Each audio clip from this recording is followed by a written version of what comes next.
Hola, hola chicos, muy buenos días, tardes o noches, dependiendo de dónde nos ven. Bienvenidos a Urantia desde cero, impartido por el Centro de Estudios del Libro de Urantia en Villarrica, Chile, casi al fin del mundo. Antes de comenzar, queremos agradecer a The Urantia Book Fellowship por su apoyo técnico para la grabación de esta clase y les cuento que hoy vamos a hablar del conflicto universal y la situación planetaria, sin antes ubicarnos nuevamente en el espacio y recordar brevemente dónde estamos dentro de esta enorme creación. Recordaremos en el centro que encontramos la isla del paraíso rodeado de Jabona, el universo central, que son estos rings que están rodeando la isla del paraíso. Recordemos que ahí se encuentra entonces Jabona y nosotros nos vamos a dirigir, en este caso, ahora no a la creación completa de los 7 superuniversos, dirigiremos nuestra mirada a nuestro séptimo superuniverso Orbontón, que está acá. De esta manera también podemos visualizar más o menos cómo está hecho este super universo número 7. Y dentro de Orbontón encontramos diferentes niveles de organización. Su capital es Ubersa y dentro de ese enorme superuniverso se encuentra nuestro universo local, además de Nevadón, aquí como a la mitad,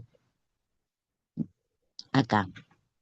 Este es el universo local que creó Micael de Nevadón, es decir, Jesús de Nazaret. Toda la historia que veremos hoy se encuentra más o menos en este nivel. No es tan alto y cercano a la capital, pero tampoco es tan lejano como nuestro planeta Urantia. Y aquí, de aquí para abajo, se encuentra toda la situación la cual conversaremos hoy. Les recuerdo dónde estamos para que podamos hacernos una idea de dónde se ubicó esta historia. Ahora, ¿cómo se crea un universo local? Según la cosmología del libro Urantia, un universo local no aparece terminado de una sola vez. Es una creación progresiva que se organiza y evoluciona durante enormes periodos. Todo comienza dentro de uno de los 7 superuniversos. Nuestro universo local Nevadón pertenece al séptimo superuniverso de Orbontón y antes de que exista el universo local organizado, los organizadores de la fuerza actúan sobre las energías del espacio y preparan las condiciones físicas. Con el tiempo aparecen nebulosas, soles y sistemas materiales que podrán formar parte de los futuros universos locales. En este escenario entra una figura fundamental, el hijo creador de las órdenes de los Migueles. Cada hijo creador procede del Padre Universal y el Hijo Eterno la segunda fuente, y recibe una región del espacio donde desarrollará su propio universo. El hijo creador de nuestro universo es Micael de Nivadón, pero Micael no era Nevadón solo. No crea, perdón, Nevadón solo. Este se asocia con una representante del espíritu infinito, el espíritu materno del universo o ministra divina. Esta asociación entre el Hijo Creador y el espíritu materno constituye el núcleo creador y administrativo del universo local. Una vez que las condiciones físicas están suficientemente desarrolladas, el Hijo Creador establece la sede de su universo. En Nevadón es la capital de Salvington. A partir de ahí comienza una inmensa obra de organización.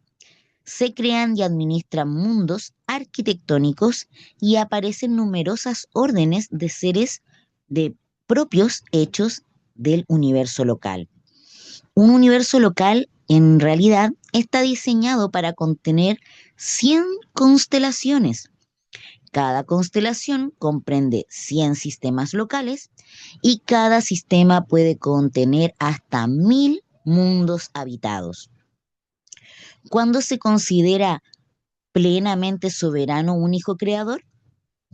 El hijo creador comienza siendo creador y gobernante de su universo, pero debe adquirir también una soberanía experiencial mediante 7 autootorgamientos, viviendo personalmente diferentes niveles de existencia de sus criaturas. Micael realizó su séptimo y último otorgamiento acá, en Urantia, viviendo como Jesús de Nazaret. Según el libro Urantia, después de completar ese auto-otorgamiento, él recibió la soberanía suprema y completa de su propia creación, el universo local de Nevadón.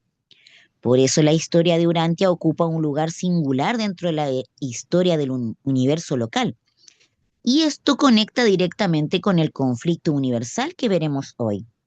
Primero se organiza el espacio físico. Después, el Hijo Creador y el Espíritu Materno desarrollan el universo local y surgen constelaciones, sistemas, mundos y finalmente esos mundos evolucionan hacia la vida y la perfección. Una vez establecido el universo local de Nevadón, Micael y la ministra divina comienzan juntos su obra creadora. De esa asociación surge su primera creación conjunta de personalidad, Gabriel de Salvington, la brillante estrella matutina de Nevadón. Gabriel será una personalidad única en el universo local y tendrá un papel fundamental en su administración. ¿Quién es Gabriel? Gabriel es llamado la brillante estrella matutina de Nevadón. Es una personalidad única en nuestro universo local y actúa como jefe ejecutivo de Nevadón, bajo Micael de Nevadón y la ministra divina. Su origen está directamente relacionado con ellos. Después de que Micael, el hijo creador y la ministra divina de Nevadón, el espíritu materno del universo, establecen su asociación creadora, Gabriel es la primera personalidad que surge de esa unión. Por eso Gabriel puede entenderse como el primer descendiente personalizado de Micael y la ministra divina. No es un hijo creador como Micael, ni pertenece a las órdenes de los ángeles. Es una personalidad propia de la orden denominada brillantes estrellas matutinas. Gabriel comparte características de 2 progenitores divinos, aunque no posee todos los atributos creadores de Micael, su función es fundamentalmente administrativa y ejecutiva. Mientras Micael es el soberano del universo local, Gabriel funciona, dicho de esa manera sencilla, como un principal ejecutivo. Según el libro Urantia, además, Micael y el espíritu materno del universo participan conjuntamente en la creación de varias órdenes de hijos del universo local. Entre ellas están precisamente 4 órdenes importantes que veremos hoy, como por ejemplo los hijos Melquisedec. El espíritu materno entonces también crea en conjunto con Micael los hijos Borandadec, los Lanondadecs y también portadores de vida. Los hijos Melquisedec, por ejemplo, constituyen una orden extraordinariamente versátil. Son creados por el Hijo Creador y el Espíritu Creativo en asociación con el Padre Melquisedec, quien es el primero de su orden. Su mundo sede está cerca de Salvington y funcionan como una especie de orden de emergencia del universo local. Pueden desempeñar numerosas tareas, maestros administradores, consejeros y servidores especiales cuando aparecen en situaciones extraordinarias. Los Melquisedec intervienen activamente ante los problemas, poseen una capacidad excepcional, pueden encarnarse temporalmente como mortales. El ejemplo más conocido es Maquiventa Melquisedec, quien, según el libro, apareció aproximadamente 2000 años antes que Jesús para mantener vivo el concepto de un Dios único y preparar el camino para la posterior misión de Micael. Vamos a tener una clase completa explicando quién es Maki Benta Melquisedec y qué hizo acá en la Tierra. Mientras, volvamos a la situación planetaria. También han creado en la segunda orden los hijos Borondadex. Después de encontrar a los Borondadex, conocidos principalmente como los padres de las constelaciones, su función está relacionada con el gobierno de 100 constelaciones de un universo local. Los Borondadex ejercen funciones de alta administración y supervisión. Los gobernantes de una constelación reciben títulos de altísimos. Esto conecta con una expresión que aparece en la tradición bíblica y que el libro Durante interpreta dentro de esta estructura. Los altísimos gobiernan en los reinos de los hombres. Durante situaciones de rebelión o aislamiento planetario, estos gobernantes de las constelaciones adquieren especial relevancia.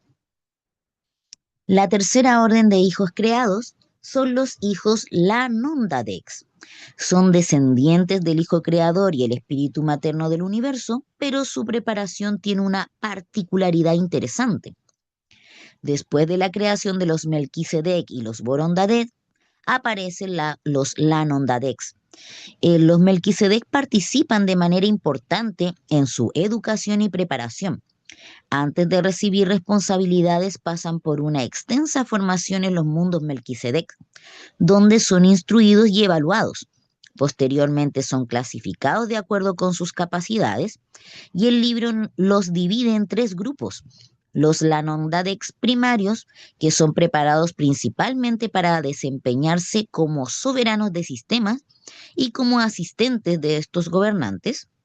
Los Lanondadex secundarios, que están especialmente vinculados al gobierno de los mundos evolutivos y pueden ejercer como príncipes planetarios, y los Lonandadex terciarios, que cumplen funciones auxiliares administrativas y de servicio dentro del universo local. ¿Por qué son tan importantes?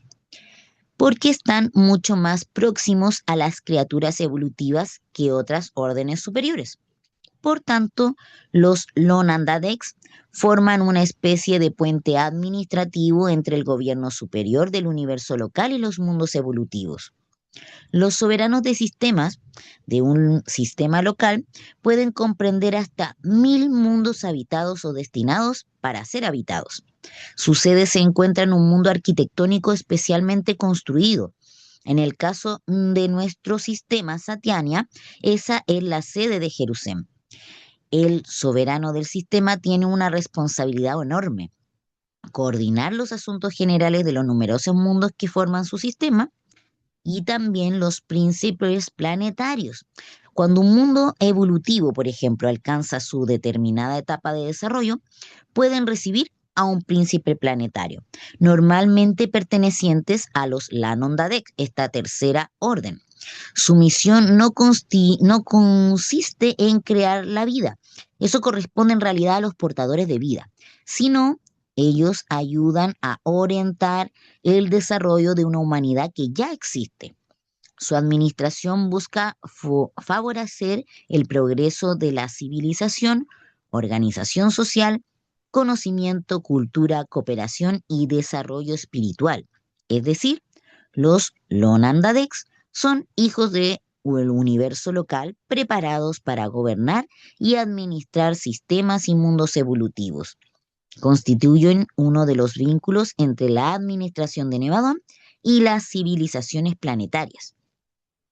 Y por último, la cuarta orden de seres creados por Micael y la ministra divina son los portadores de vida. Los portadores de vida cumplen una función completamente diferente. Son los seres encargados de iniciar, desarrollar y cuidar la vida evolutiva en los mundos materiales. Cuando un planeta alcanza las condiciones físicas apropiadas para albergar vida, los portadores de vida pueden ser enviados ahí para implantar los patrones vitales correspondientes al plan establecido para ese mundo. Urantia fue uno de esos mundos.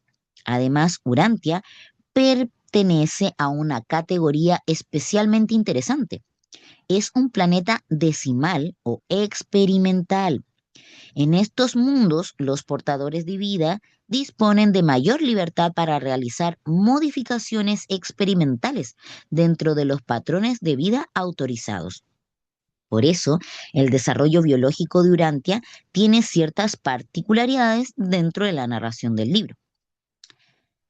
Las cuatro órdenes cumplen funciones muy diferentes. Los Melquisedec enseñan, dan consejos, administran y hacen misiones de emergencia. Los Borondadex gobiernan las constelaciones, los Lanondadex administran los sistemas inmundos y los portadores de vida implantan y desarrollan la vida evolutiva. Micael es el hijo creador de Nevadón y Gabriel es su jefe ejecutivo.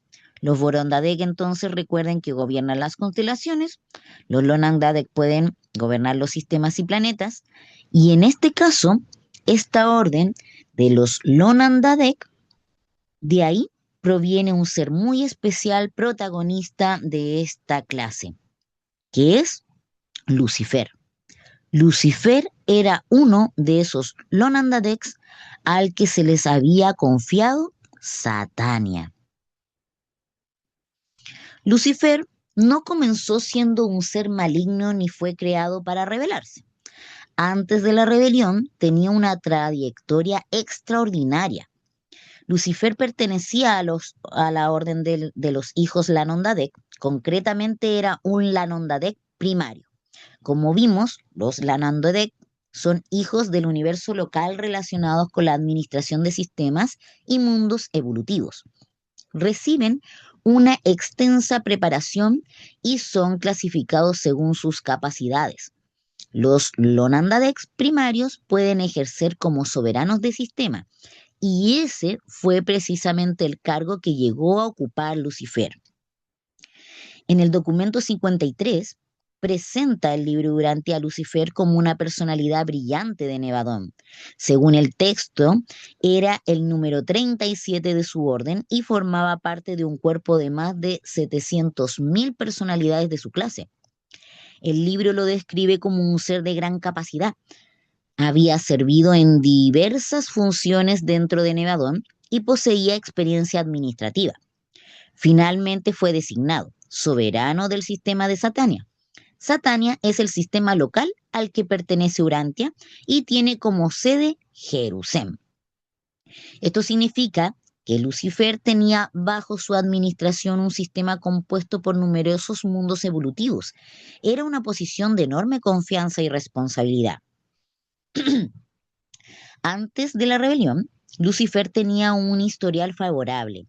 El relato lo presenta como un gobernante sabio, capaz y eficiente, y afirma que durante mucho tiempo no habían indicios claros de que terminaría encabezando una rebelión. Esto es fundamental para comprender la historia. Lucifer no representa una fuerza eterna del mal opuesta a Dios. Dentro de la cosmología urantiana, era una criatura del universo local nada más, subordinada a autoridades superiores y dotada de libre albedrío. Su autoridad provenía del gobierno de Nevadón y no era una autoridad independiente. Era un ser creado para servir dentro del orden de Nevadón y que había alcanzado una posición elevada. Poco a poco comenzó progresivamente a cuestionar ese mismo orden. En el documento 53 también sitúa el origen del problema en el orgullo personal de Lucifer. Este había alcanzado una posición elevada como soberano de Satania y comenzó progresivamente a desarrollar una exaltación de sí mismo. El libro señala que resulta difícil determinar exactamente cuándo empezó a desviarse, porque durante un tiempo sus pensamientos permanecieron dentro de él. Es decir, La rebelión comenzó primero en la mente de Lucifer, antes de convertirse en una acción pública. Lucifer empezó a cuestionar el orden universal del cual él mismo formaba parte. Su gran capacidad y libertad y su autoridad comenzaron a ser interpretadas desde una perspectiva cada vez más centrada en sí mismo. Empieza a cuestionar la autoridad superior. Aquí aparece uno de los elementos centrales de su pensamiento. Lucifer comienza a preguntarse por qué debía reconocer autoridades superiores. Termina cuestionando la soberanía de Micael de Nevadón e incluso la realidad y el gobierno del Padre Universal. Pero su razonamiento no era simplemente quiero hacer el mal. Dentro del relato, Lucifer llega a convencerse de que está definiendo una forma superior de libertad. Ese es precisamente el peligro que presenta la narración. Comienza a reinterpretar la libertad de las criaturas como independencia respecto del gobierno universal, de la libertad al rechazo de la responsabilidad. El problema no era la libertad en sí. El libro considera el libre albedrío un don fundamental. La diferencia estaba en cómo Lucifer empezó a entenderla. Lucifer comenzó a considerar ciertas obligaciones hacia el gobierno universal como limitaciones innecesarias y gradualmente confundió libertad con independencia absoluta. En este punto aparece Satanás, que no es otro nombre para Lucifer dentro del libro Urantia. Estas son dos personalidades diferentes.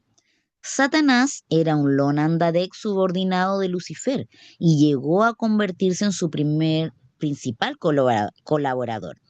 Lucifer desarrolló las ideas y encabezó la rebelión. Satanás se convirtió en uno de sus defensores y promotores más activos. Finalmente, formulada una doctrina, él comenzó como orgullo y con cuestionamientos privados termina él convirtiéndose en tener una ideología organizada. Lucifer en realidad ya formula la llamada Declaración Luciferiana de Libertad. La Declaración Luciferiana de Libertad. Lucifer terminó formulando sus ideas entre grandes argumentos. No se presentaba a sí mismo como el defensor del mal. Presentaba su causa como una lucha por la libertad y la autonomía, una deformación de la verdadera libertad. Cuestionó la realidad del gobierno del Padre Universal. Lucifer argumentaba que el Padre Universal no era realmente necesario para el gobierno de los sistemas locales. Llegó a sostener que la adoración al Padre era una idea promovida por los hijos del paraíso para mantener a las criaturas sometidas a su autoridad. Esto era mucho más profundo que una disputa administrativa. Atacaba el fundamento mismo de la estructura espiritual del universo y presentada por el libro. También cuestionó la soberanía de Micael de Nevadón. O sea, Lucifer sostuvo que los sistemas locales debían ser autónomos. Consideraba que Satania podía gobernarse por sí misma y cuestionó el derecho de Micael como hijo creador a ejercer soberanía sobre ella. En esencia, proponía que Satania no necesitaba depender de Nevadón. La libertad individual empezaba a transformarse en una doctrina de independencia respecto del orden universal. Y por último, atacó el plan de ascensión de los mortales. Lucifer también cuestionó el programa por el cual las criaturas evolutivas avanzan progresivamente hacia los niveles superiores hasta alcanzar el paraíso. Presentó ese proceso como innecesariamente prolongado y cuestionó la participación de las numerosas órdenes de seres que colaboran en él. Así, su manifiesto no era solamente político, cuestionaba a Dios, la autoridad de Micael y el propósito mismo de la carrera ascendente. El libro sitúa el comienzo de la rebelión hace 200.000 años atrás. Lucifer era entonces soberano de Satania y utilizó su posición y su capacidad para presentar públicamente su doctrina. Su propuesta era seductora porque hablaba de libertad, autonomía y autogobierno. Lucifer sostenía en esencia que las criaturas y los sistemas podían alcanzar una libertad mayor desligándose de determinadas autoridades superiores. Desde ese momento, la cuestión dejó de ser ¿qué piensa Lucifer? Y pasó a ser ¿quién acepta sus ideas y quién permanece leal al gobierno de Micael, en realidad. Satanás, en este caso, se une a Lucifer. Una de las adhesiones fundamentales fue la de Satanás, porque también es perteneciente a las órdenes de los Lanondodex. Lucifer era el iniciador y dirigente de la rebelión, pero Satanás se convirtió en su primer lugarteniente y uno de sus principales propagandistas. Esto es importante porque el libro Urantia distingue claramente a ambos. Lucifer no es Satanás. Lucifer dirigía la causa desde Satania, mientras que Satanás desempeñó un papel activo, llevando y defendiendo las propuestas rebeldes ante otras personalidades y mundos. Cuando Lucifer inicia su rebelión contra el gobierno de Micael, Gabriel se enfrenta a Lucifer. Pero el enfrentamiento no debe imaginarse como una guerra física o entre dos ejércitos al estilo humano. El libro presenta el conflicto fundamentalmente como una lucha de lealtades, ideas, libertad, gobierno y soberanía. Gabriel representa la causa de Micael y del gobierno universal, mientras Lucifer defiende su declaración de independencia y sus doctrinas rebeldes. Por eso, dentro del relato de la rebelión, aparece la expresión Gabriel versus Lucifer. Y hay un detalle importante. Micael no necesitaba enfrentarse personalmente a Lucifer, como si fueran dos poderes equivalentes. Lucifer era un soberano de sistema subordinado de Nevadón. Micael era el hijo creador de todo el universo local. Y Gabriel, como jefe ejecutivo de Nevadón, se convierte en el dirigente de las personalidades leales frente a la rebelión. La rebelión deja de ser la posición de Lucifer y pasa a exigir decisiones individuales de lealtad. El manifiesto fue proclamado en Jerusalén, sede del sistema de Satania. Durante el cónclave anual celebrado en el Mar de Cristal, ahí estaban reunidas numerosas personalidades del sistema. Lucifer no era todavía el soberano de Satania. Perdón, Lucifer era todavía el soberano de Satania, por lo que no era una personalidad desconocida que apareciera desde afuera. Era el propio gobernante del sistema quien estaba cuestionando el orden al que hasta entonces había servido. Satanás defendió públicamente la nueva causa. Lucifer fue presentado como defensor de una supuesta libertad frente a la autoridad de Nevadón. Desde ese momento comenzó una auténtica crisis de lealtad. No fue una batalla física. No debemos imaginar Jerusalén como una ciudad donde de pronto dos ejércitos comenzaron a combatir físicamente. El conflicto que describe el libro fue principalmente intelectual, moral, espiritual y administrativo. Las personalidades escuchaban los argumentos de Lucifer y de sus representantes, mientras Gabriel encabezaba la causa de Micael. En términos sencillos, se enfrentaban dos propuestas.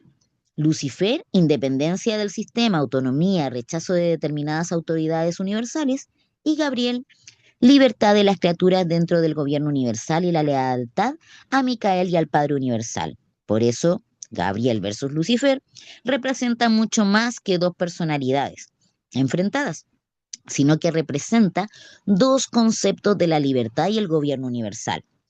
Cada personalidad tuvo que decidir La rebelión creó una situación extraordinaria, porque los seres con capacidad de elección tuvieron que posicionarse libremente. Lucifer no siguió a todo Satania para que en realidad lo siguiera. Algunos aceptaron sus argumentos, otros lo rechazaron, y otros necesitaron tiempo para comprender qué estaba ocurriendo. Esto explica por qué el conflicto pudo extenderse. Micael no obligó a las criaturas a permanecer leales mediante el uso inmediato de su poder. La libertad que Lucifer decía defender también permitió que cada personalidad pudiera rechazar a este. Los príncipes planetarios reciben la propuesta. La controversia no permaneció solamente en Jerusalén. La causa rebelde fue presentada a las autoridades de los mundos habitados de sistemas. Cada planeta tenía su propia administración y sus propios príncipes planetarios, pertenecientes a las órdenes Lanondadek. Tuvieron que decidir si reconocían el gobierno de Micael o se reunían a Lucifer. Según el documento 53, 37 príncipes planetarios se pusieron al lado de la rebelión.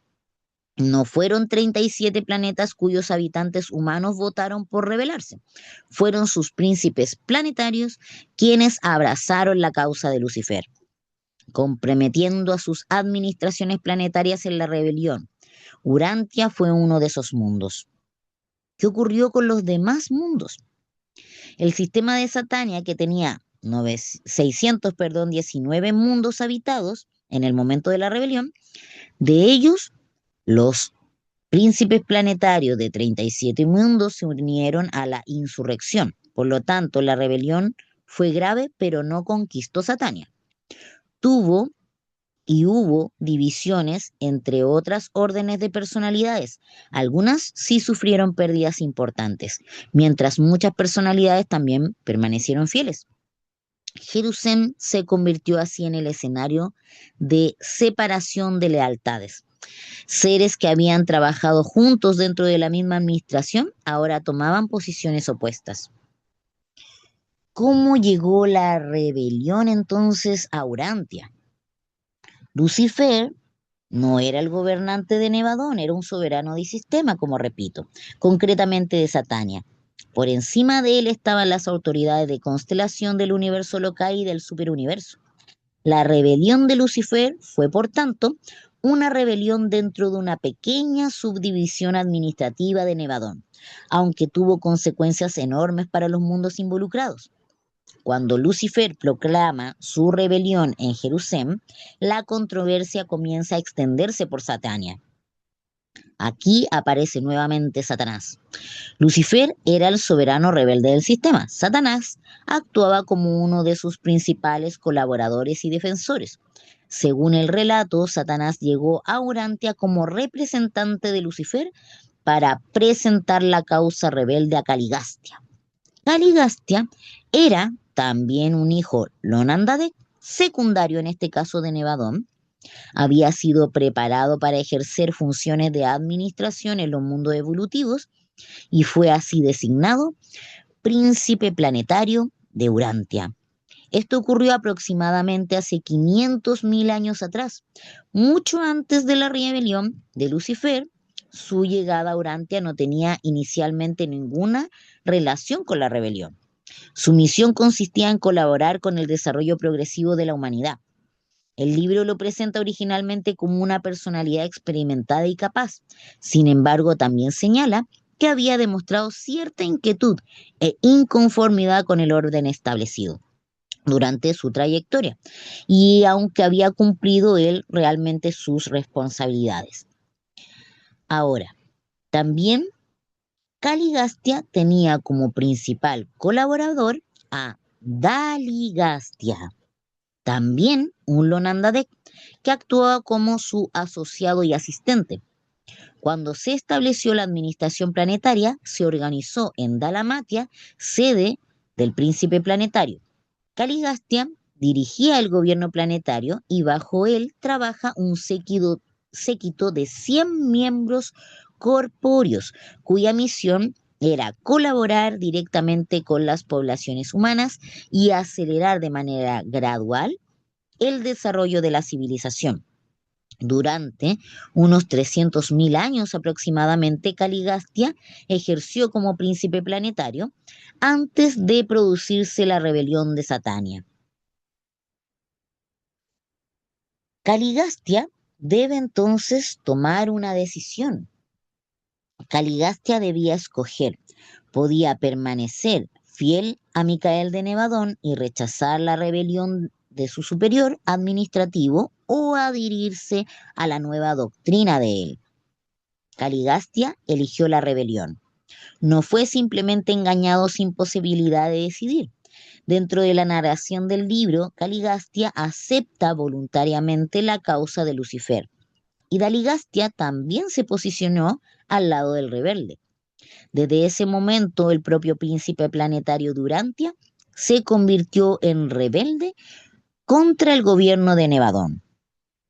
Esto explica por qué Urantia terminó siendo uno de esos 37 mundos afectados por la rebelión. ¿Y qué ocurre entonces en Urantia? Cuando Caligastia se une a Lucifer, Urantia queda involucrada en la rebelión y aislada de los circuitos normales del sistema.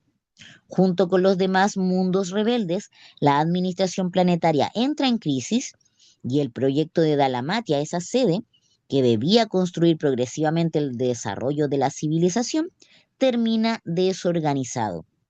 La división del séquito del príncipe y las consecuencias posteriores de la rebelión alteran profundamente el curso previsto para el planeta. La humanidad no inició la rebelión de Lucifer según el relato del libro. La rebelión ya existía en niveles superiores de la administración de Satania y llegó a Uranta mediante la rebelión de su príncipe planetario. Los seres humanos de aquella época no participaron en el cónclave de Jerusalén ni decidieron que Urantia se incorporara a la rebelión. Fue Caligastia, como autoridad planetaria, quien tomó esa decisión. Pero no todos siguieron a Caligastia. Entre el séquito del príncipe planetario, que se encontraban estos 100 miembros corpóreos, conocidos como los miembros del Estado Mayor del Príncipe, cuando Caligastia abraza la rebelión, estos seres también tuvieron que decidir. 60 siguieron a Caligastia, 40 permanecieron leales a Micael. Estos últimos son conocidos como los 40 fieles y su dirigente fue Ban. La rebelión, por tanto, no fue simplemente Lucifer contra Micael o contra Gabriel. En diferentes niveles, cada personalidad con capacidad de elección tuvo que decidir qué posición adoptar. ¿Y qué hizo Micael? Quizás lo más llamativo es que Micael no destruyó inmediatamente a Lucifer. El libro presenta esta demora como deliberada. La rebelión debía mostrar sus consecuencias y las criaturas debían poder tomar decisiones auténticas sin que la fuerza sustituyera, al libre albedrío. Por eso la respuesta inicial no fue una guerra de destrucción, fue una separación de lealtades. Una vez que los rebeldes rechazaron definitivamente la autoridad de Nevadón, entonces llega el aislamiento. Cuando quedó establecida la rebelión, las autoridades superiores actuaron para impedir que continuara propagándose. Los circuitos del sistema fueron cortados y los mundos rebeldes quedaron aislados de determinadas comunicaciones y relaciones normales con el resto del universo. Esto es clave. El aislamiento no originó la rebelión, fue una consecuencia de ella. Esto interrumpió sus comunicaciones y relaciones habituales con la administración del sistema. Un punto importante es que no significa que Dios abandonara Urantia. El aislamiento afectó determinados circuitos y relaciones administrativas. ¿Qué ocurrió con Lucifer después de iniciar la rebelión? Lucifer perdió progresivamente su autoridad. Una vez establecida la rebelión, Gabriel asumió la dirección de las personalidades leales de Satania, mientras los mundos cuyos príncipes planetarios habían abrazado la rebelión quedaron aislados. Pero Micael no ordenó inmediatamente la destrucción de Lucifer y sus asociados. Según el documento 54, esta demora permitió que la rebelión desarrollara sus consecuencias y quedara demostrada la diferencia entre la verdadera libertad y la falsa libertad. Con el tiempo, se convierte dentro de esta explicación en parte de la respuesta al problema del mal. Aquí hay que diferenciar el enfrentamiento inicial de Gabriel versus Lucifer del proceso judicial posterior, porque Gabriel no solamente encabezó a los leales durante la rebelión, también llevó la cuestión ante las autoridades judiciales del superuniverso. Según el documento 53, Gabriel solicitó a los ancianos de los días de Ubersa una orden que permitiera proceder contra los rebeldes. Los ancianos de los días son autoridades judiciales supremas del universo de Orbontón. Así, el conflicto, Gabriel versus Lucifer, terminó convirtiéndose también en una causa judicial. Lucifer y sus asociados tenían derecho a que la controversia siguiera los procedimientos establecidos por el gobierno universal. Los mundos rebeldes quedaron aislados, pero esto todavía no significa que Lucifer haya sido aniquilado, porque Micael también viene a Urantia. Micael realiza su séptimo autootorgamiento en Urantia como Jesús de Nazaret. Durante la vida de Jesús, según el documento 53, Lucifer, Satanás y Caligastia todavía existían y estaban aliados, e intentaron hacer fracasar el autootorgamiento de Micael, pero fracasaron. Por tanto, cuando Jesús estaba viviendo en Urantia, Lucifer todavía no estaba preso en el estado que describe posteriormente el documento 53. El triunfo de Micael cambia la situación. Después de completar su autootorgamiento, Micael alcanza la soberanía suprema de Nevadón. Aquí ocurre el cambio decisivo. El libro dice que Micael se convirtió en el jefe establecido de Nevadón. Lucifer fue puesto bajo custodia por agentes de los ancianos de los días de Ubersa y fue encarcelado. El libro es sorprendentemente específico. Lucifer quedó prisionero en el satélite número 1 del grupo del Padre, de las esferas de transición de Jerusalén. Es decir, permanece dentro del sistema de Satania, pero sin autoridad y bajo custodia. Desde ese momento Lucifer ya no gobierna Satania. Micael solicita la detención de los demás rebeldes. Una vez obtenida la soberanía suprema, entonces Micael solicita a los ancianos de los días autorización para intentar a las personalidades implicadas en la rebelión mientras esperaba la decisión de los tribunales del universo. Esto aparece en el documento 53. Los ancianos de los días conceden esa petición, pero hacen una excepción importantísima. Satanás. Satanás no queda detenido inmediatamente con Lucifer. Mientras Lucifer ya estaba preso, Satanás recibió permiso para realizar visitas periódicas a los príncipes planetarios apóstatas de los mundos caídos. Por eso, Satanás todavía podía visitar a Caligastia en Urantia. Esta situación continúa hasta que ocurriera una de las determinadas condiciones. Una de ellas era que los tribunales de Ubersa comenzaran la adjudicación del caso Gabriel versus Lucifer. Pero el propio libro nos proporciona esta referencia temporal. Dice que desde el auto-otorgamiento final de Micael habían transcurrido 1900 años sin que nuevos seres se unieran a la causa rebelde, sin cambios en la situación descrita. Esto sitúa el relato desde una perspectiva aproximadamente temporánea a la época en que se estaban presentando los documentos. Y entonces sucede algo nuevo. Comienza la adjudicación Gabriel versus Lucifer. Durante la presentación de estas revelaciones, se produce la primera audiencia de la petición de Gabriel respecto a los archirrebeldes. Esto es crucial. El libro no dice que Gabriel ganó el juicio, dice que comenzó el procedimiento judicial. El documento 54 lo expresa de forma especialmente clara. Durante el tiempo en que se estaba efectuando la rebelión, tuvo lugar en Ubersa la primera audiencia del caso pendiente, Gabriel versus Lucifer. Y entonces Satanás también es detenido. La apertura del proceso cambia la situación de Satanás.